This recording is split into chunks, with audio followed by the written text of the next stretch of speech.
You're tuned in to Beyond the Known. A traveler once asked a shepherd why the pyramids were built. The shepherd looked at the stones, then back to the traveler and said, "Maybe they were never built. Maybe they've always been there." Tonight we begin in the heart of Egypt, at the edge of the Sahara, where the desert breathes dust and time, and the stars remember every footstep. Before you rise three colossal pyramids, Khufu, Khafre, Menkaure. You've seen pictures. But standing here, in the hush of midnight, they seem less like monuments, and more like something alive. The Great Pyramid alone is made of over 2 million limestone blocks, each one carefully carved, some weighing more than 50 tons. There are no blueprints, no written instructions, and despite over 2 centuries of excavation, we still don't know exactly how they were built. That's the first mystery. How did an ancient civilization more than 4,500 years ago move and place stones with such precision, without iron tools, without wheels, without cranes? Some believe long sloped ramps were used, massive earthworks built alongside the pyramid. Others say a spiral ramp wrapped around the inside or outside walls. But no ramp remains, not a trace, and the geometry of the structure is too precise for guesswork. Even stranger, the base of the Great Pyramid is aligned almost perfectly to true north. Modern architects struggle to replicate such accuracy. And yet, here it stands, aligned within 0.05 degrees. Without satellites, without compasses. How? That's mystery number 2. And then there's the question of why. The official answer is simple. They were tombs, built for pharaohs. But no mummy has ever been found inside the Great Pyramid. No inscriptions, no golden sarcophagus. Not even Khufu's name. Was it looted? Was the burial chamber never used? Or was the pyramid never meant to be a tomb? That's where the theories begin. Some believe the pyramids were power plants, giant machines built to harness earth energies. Others say they were celestial markers, aligned with Orion's belt to guide the soul to the afterlife. A few suggest knowledge even older than Egypt was at play. A lost civilization, Atlantis, something ancient that passed its secrets on. And what about the air shafts? In the king's chamber, 2 narrow shafts point directly toward specific stars, Orion and Sirius. They're too small for humans to pass through, too deliberate to be accidents. Were they spiritual conduits? Cosmic antennas? What were the ancient Egyptians trying to communicate with?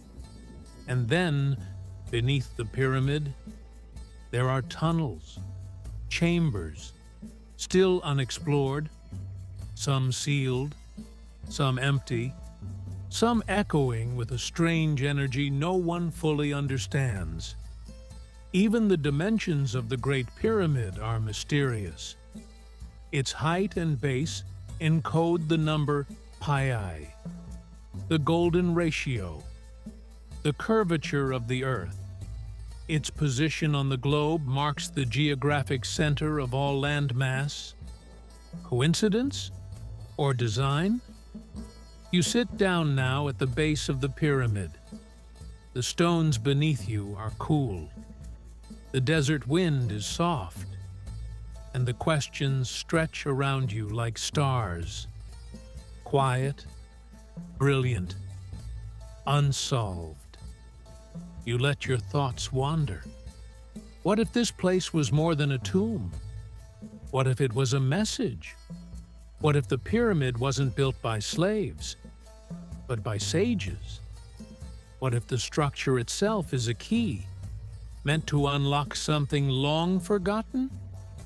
Your eyes begin to close, but your mind stays open, not racing, just curious, calmly exploring the possibilities. This pyramid has stood for millennia. It has watched empires rise and fall. It has seen the desert change shape. It has listened to the winds of time. Now it watches you, not with judgment, but with welcome. You're not here to solve anything tonight. You're here to wonder, to rest, to drift gently into the unknown. And the pyramid, timeless, silent, keeps its secrets until you're ready to dream them. You shift your position slightly. The sand beneath you is soft, warm, ancient. It's been here longer than words, longer than stories, longer than kings. You look up again at the Great Pyramid. It hasn't changed. It doesn't need to. Its form is perfect, not in a mathematical sense, though that too, but in a timeless, unshakable presence.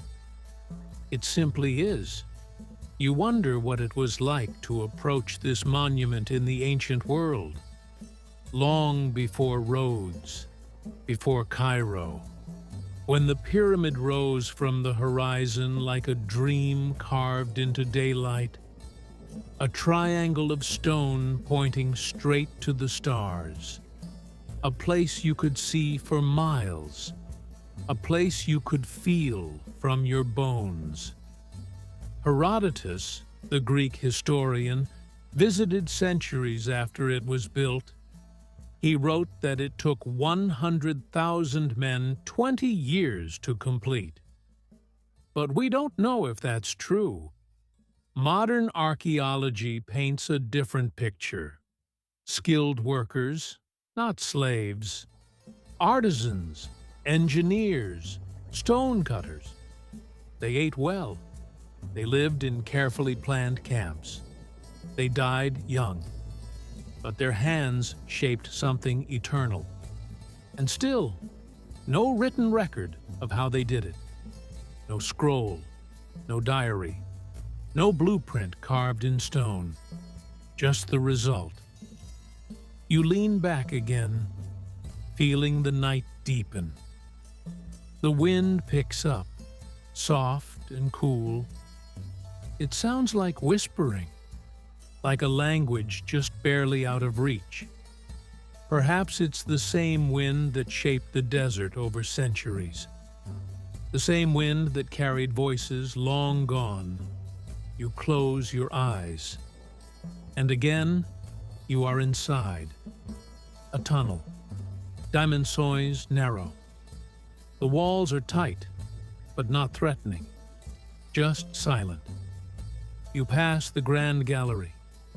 The ceiling soars high above you, built of interlocking granite blocks, stacked like the ribs of a giant beast. How did they lift them into place? No modern crane could manage that weight in such a space. Yet here it is, balanced, silent, impossibly precise. You descend deeper and deeper. The chamber at the bottom, unfinished, rough walls, no decoration. Was it abandoned, or was it never meant for the living? Some say this place was a resurrection machine, a structure not meant to bury, but to transform. The soul of the pharaoh would pass through the pyramid like a spark in a circuit. rising through the levels, from Earth to stars. You walk now in darkness. A corridor opens before you, one that wasn't supposed to exist, only discovered in recent years by scientists using cosmic ray scans. A void, large, empty, undiscovered for thousands of years. Why is it there? No one knows. No one can reach it. Not yet. You stop. You listen. Your breath echoes back to you. And so do questions. How old is this pyramid? Really? Mainstream historians say it was built around 2560 BCE. But some geologists argue the Sphinx nearby shows signs of water erosion, which would date its carving back to a time when Egypt was lush, thousands of years earlier. If the Sphinx is older, could the pyramids be too? That is the edge of the mystery. A different civilization? A lost culture? One remembered in Egyptian myth as Zep-Tepi, the first time. A golden age when the gods walked the earth and built with knowledge we no longer possess. You open your eyes again. The stars are moving. Slowly, slowly. Time has passed, but you don't feel it. You remember the pyramid's alignment. Its base is almost a perfect square, each side only inches off from the others. And the internal angles, they match the curve of the Earth, as if the builders knew the planet was round, and not just round, but tilted slightly on its axis. Did they measure this? Guess it? Or were they told? The top of the pyramid, now missing, once held a capstone, covered, it's said, in gold or electrum. It would have reflected the sun's rays across the desert, a glowing point at the apex. Some legends call it the Benben stone, a symbol of the primeval mound from which life emerged. The first light, the first thought, the first time. You think of light now, how it moves, how it bends. Some believe the pyramid once channeled energy, not in the way of machines, but as resonance, vibration, frequency. Its chambers tuned to the Earth's pulse, its stones singing when struck, a symphony only the initiated could hear. You lie down now, flat against the sand. The pyramid looms above you, but not as a burden, as a shelter. You're no longer outside history. You're inside it, a part of something older than memory. The wind has stopped. Everything is still. The desert, the stars, the pyramid, and you. The mystery remains, unsolved, untouched. But it no longer matters. You've felt its presence. You've walked its inner paths. You've touched the edge of the unknown. You exhale softly, a long, slow breath, like the wind across stone, and you sleep, not to escape, but to continue the journey, beyond the known. One remembered in Egyptian myth as Zep-Tepi, the first time, the age of beginnings, when gods and humans shared the earth, when knowledge flowed like the Nile, and the secrets of creation were not lost. Yet, Zep-Tepi was not just a myth.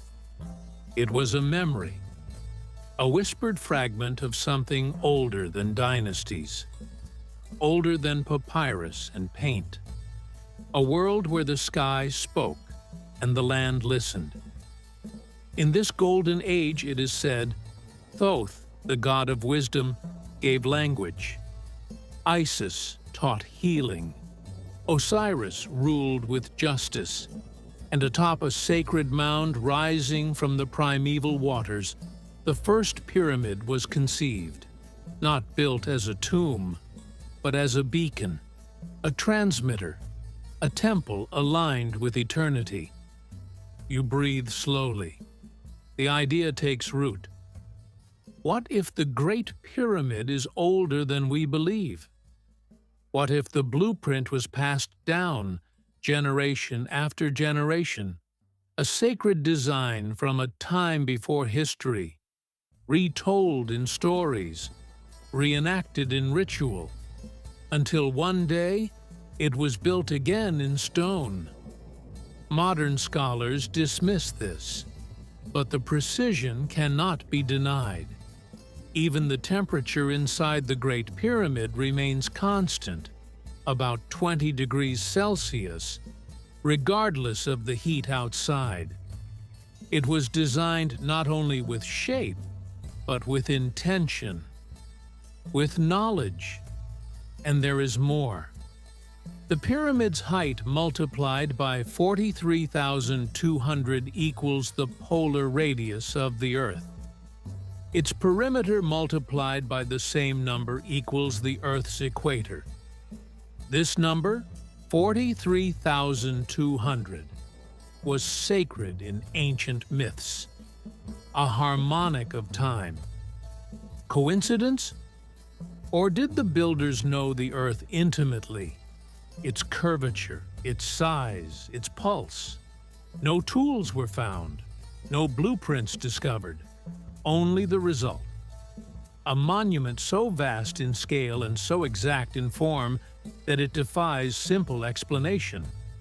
And yet, we continue to label it a tomb that has no body, no burial artifacts, no signs of occupation. Only a hollow sarcophagus carved from a single piece of granite, too large to fit through the passageways. It must have been placed there during construction. But for whom? You rise slowly and begin to walk again. The desert stretches out in every direction, still, breathing. The pyramid stands behind you now, its shadow long, deep, timeless. But you still feel it, like a presence, like a thought that hasn't fully formed. As you walk, your mind drifts to an older time, not Khufu's time, but Zep Tepi, before the desert was dry, before memory turned to myth, when something older walked the earth, leaving behind a whisper in stone. And that whisper still echoes tonight, beneath the stars, through the pyramid, and into your dreams. Sleep comes slowly now, like the turning of the heavens, and with it, questions not meant to be answered, but to be felt, to be wondered, to be dreamed. That is the path. That is the way. And the pyramid, silent and steady, remains your guide. A guardian of mysteries, a monument to the unknowable, a reminder that the past is not dead. It only sleeps. Just like you. The past is not dead. It only sleeps. Just like you. But sometimes, just before sleep, when the world grows quiet, you can hear it breathe. The hum beneath history. The gentle rhythm of time moving in reverse. Backward. Toward the source. You find yourself walking again. Not across sand, but across polished stone. Smooth. Echoing. Lit by torches that flicker with a wind you can't feel. In your mind's eye, you are inside the pyramid again. But this time, it is not empty. It's alive. Rituals unfold in the dark. Priests in linen robes chant in tones that seem to vibrate the very air. Not with volume, but with resonance, with meaning beyond words. They stand in precise positions, not randomly, but aligned with stars, aligned with energy. One priest pours water onto the floor. It runs in channels carved so subtly into the stone that modern eyes miss them. Another strikes a bowl. Its sound rises, circles the chamber and vanishes, absorbed not by the walls, but by the structure itself, as if the pyramid is listening. And above you, far above, a point of light opens. A shaft, perfectly angled, reveals a star. Not just any star, Sirius, the dog star, the brightest in the sky. To the ancient Egyptians, it was the signal of the Nile's flood, of renewal, of the return of life. Was this more than symbolism? Was it a celestial clock? A way of syncing heaven and earth? Or was it a door, an invitation to ascend? You blink, and the vision fades. You are back in the desert. But something has changed. You feel full, not of knowledge, but of possibility. As if some deeper part of you has remembered something you never learned, and forgotten something you never knew. The mystery lingers, not to frustrate, but to comfort, to remind you that not everything needs an answer. Some things are meant to be wondered, to be held gently, like a question whispered just before sleep. They say a young stonemason once stood at the base of the Great Pyramid, staring up at its endless height, his hands still powdered with limestone dust. He had spent years shaping blocks for its core, never knowing where each one would rest, never seeing the design in full. But on that day, as the light of dawn kissed the eastern face of the pyramid, he finally stepped back. For the first time, he saw not just stone, but purpose. Every line, every shadow, every corner in alignment with the stars. And for a moment, he felt it. Not pride, not power, but awe. He realized he hadn't built a tomb. He had helped build time itself. Long after the workers were gone, long after the kings were forgotten, the pyramid remained, a riddle in the sand, a compass pointing not just outward, but inward. Some say the pyramids were tombs. Others call them star maps, resurrection machines, or encoders of ancient science. But perhaps they are something even simpler. Proof that mystery is part of us. You don't have to understand every block, every chamber, every theory. You only have to feel it. The weight of wonder, the silence in symmetry, the message left in plain sight, that long ago someone reached for something greater and succeeded.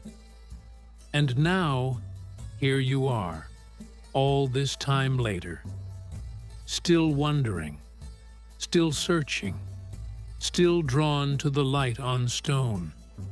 So as you settle into stillness and the night folds softly around you, picture the Great Pyramid beneath the moon, unmoved by time, unbroken by wind, alive in silence. The stars above it are the same.